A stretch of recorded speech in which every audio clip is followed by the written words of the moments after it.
Les hemos prohibido enseñar en nombre de ese Jesús. Sin embargo, ustedes han llenado a Jerusalén con sus enseñanzas y quieren hacernos responsables de la sangre de ese hombre. Les hemos prohibido a ustedes hablar de ese Señor. Eso está en la primera lectura que acabamos de escuchar hoy.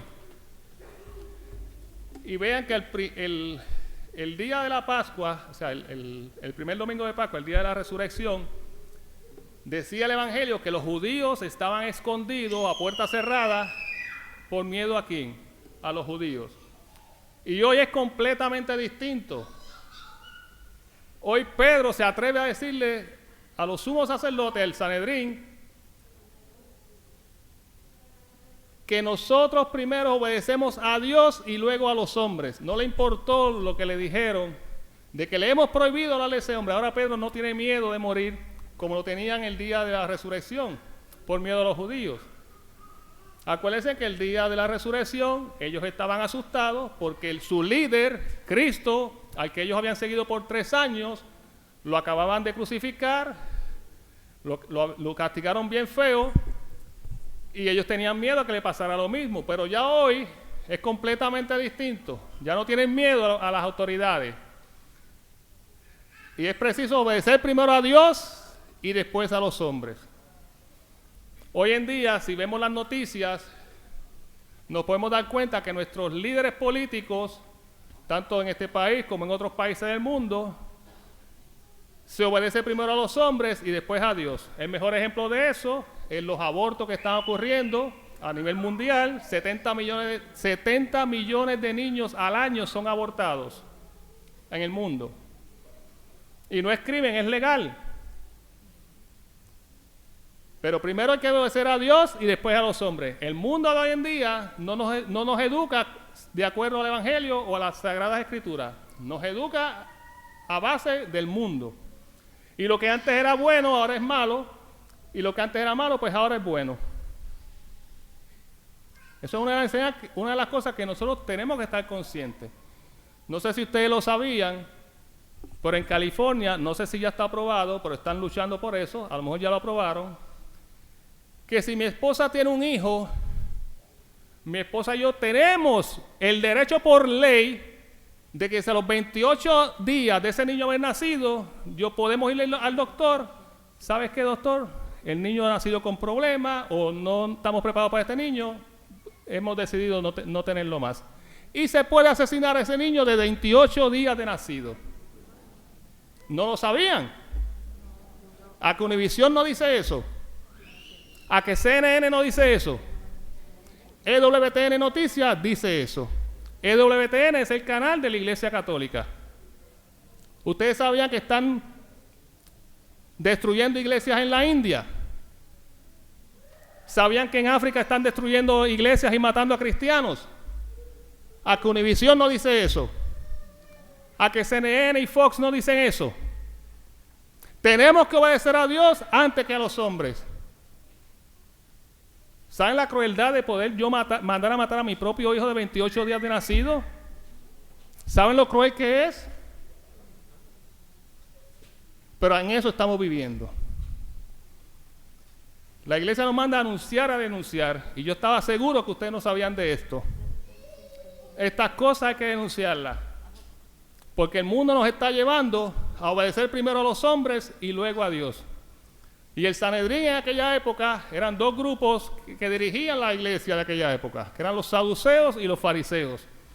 Los fariseos que fueron los mismos que mandaron a clavar a Jesús en la cruz. El famoso Caifás.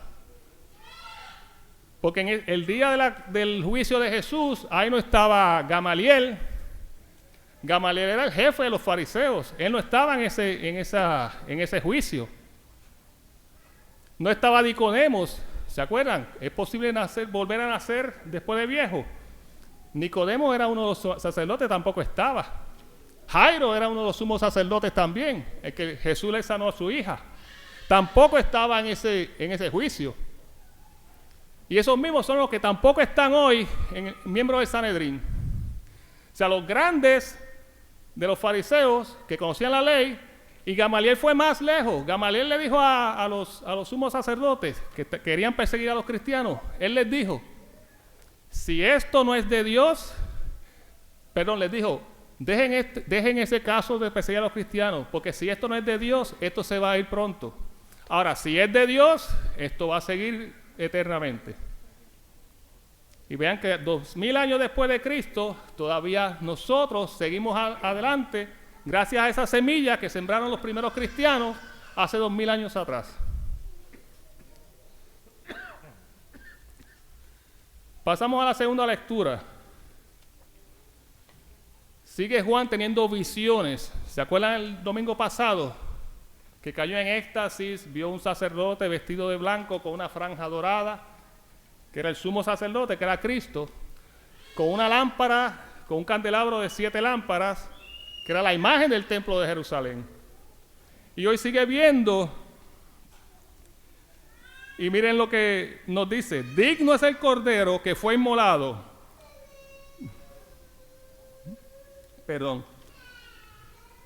Yo, Juan, tuve una visión en la cual oí alrededor del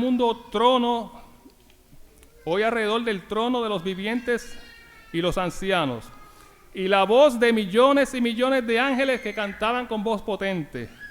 Y ahí viene lo que cantaban. Digno es el cordero que fue inmolado para recibir el poder y la riqueza, la sabiduría y la fuerza, el honor, la gloria y la alabanza. Al que está sentado en el trono y al cordero, la alabanza, el honor, la gloria y el poder por los siglos de los siglos. Al que está sentado en el trono. ¿Quién es el que está sentado en el trono? Dios Padre. ¿Quién es el cordero? Cristo Jesús, nuestro Señor y Salvador. A esto que se refiere. Y los 4 vivientes respondían amén. Los 24 ancianos se postraban en tierra en adoración al que vive por los siglos de los siglos. Está dando una visión que él ha tenido acerca del Padre y del Hijo en su trono, ambos en su trono. Pasamos al Evangelio, según San Juan. Es la tercera vez que se les aparece. Definitivamente algo había en Jesús que nadie lo reconocía. Porque estuvieron con él 3 años. Oye, cuando resucita nadie lo puede reconocer. Algo había en él, quizás la luz resplandeciente, quizás cuando, ¿se acuerdan antes de Jesús morir, que fue al monte del Tabor, donde fue la transfiguración? Donde fue con Pedro, Santiago y Juan, entonces se le apareció Elías y Moisés, y dicen los apóstoles que ellos vieron la gloria de Dios. Y hoy tampoco lo reconocen, es Juan el que lo reconoce, el discípulo amado. Y luego que hace la pesca milagrosa, él tiene un encuentro con Pedro. Y ese encuentro lo hemos escuchado desde niño. Simón Pedro, hijo de Juan, ¿me amas?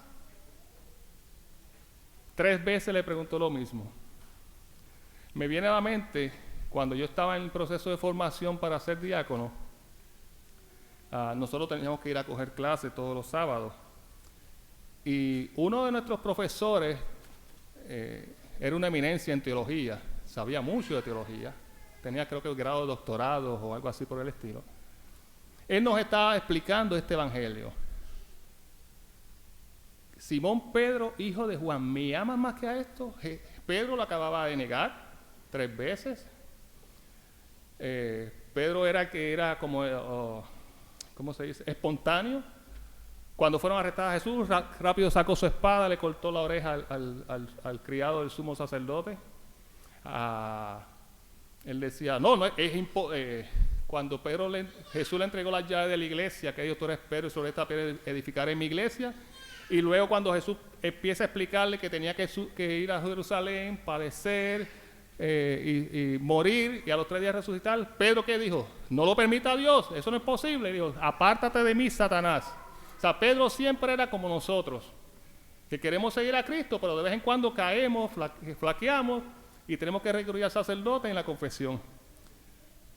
Y Cristo está tratando de confirmar la fe en Pedro. ¿Me amas más que estos? Señor, tú dices que a la 3ª vez llorando, tú sabes bien que te amo. Apacienta mis corderos. Pues el profesor de teología nos explicaba a nosotros que Cristo quería asegurarse de que Él lo amaba. Porque si Pedro no amaba a Cristo, era imposible que Él fuese a efectuar o a ejecutar el mandato que Cristo le iba a dar como jefe principal de la iglesia. No jefe, sino el sacerdote principal de la iglesia. En otras palabras, el primer papa, Cristo lo está nombrando en ese momento. Apacienta mis ovejas, apacienta mis corderos.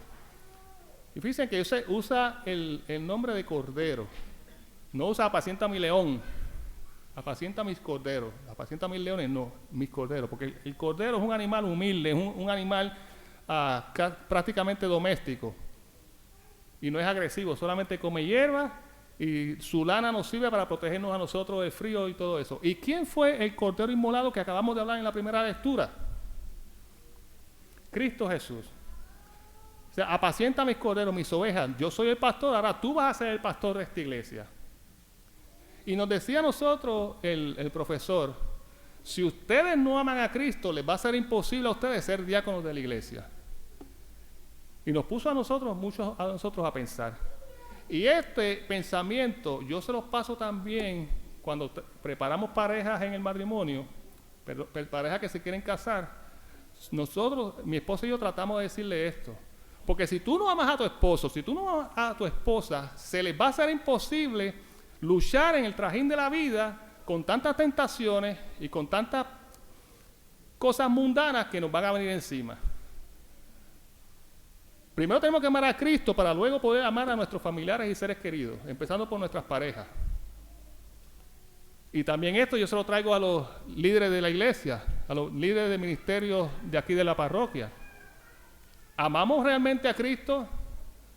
¿Lo amamos para poder seguir sirviéndolo a Él a través de nuestro ministerio? ¿Cómo nos llevamos nosotros con nuestros compañeros de ministerios? ¿Tenemos una buena relación con ellos? ¿O estamos esperando la primera para tirarle el codo para que se caiga y acribillarlo arriba? ¿Me ama más que a esto? Pedro, ¿me ama más que a esto? Porque si no me amas, no vas a poder hacer el trabajo que yo quiero que se haga en la iglesia. De la misma manera, nosotros, ahora le pregunto a todos nosotros que estamos aquí, ustedes fieles que vienen aquí diariamente o semanalmente, ¿me aman más que a esto? O sea, no a mí, a Cristo. Porque si no aman a Cristo, se les va a ser imposible llevar la buena nueva a sus familiares, seres queridos y al mundo entero. Que Dios y la Virgen los acompañen siempre. Amén. Amén.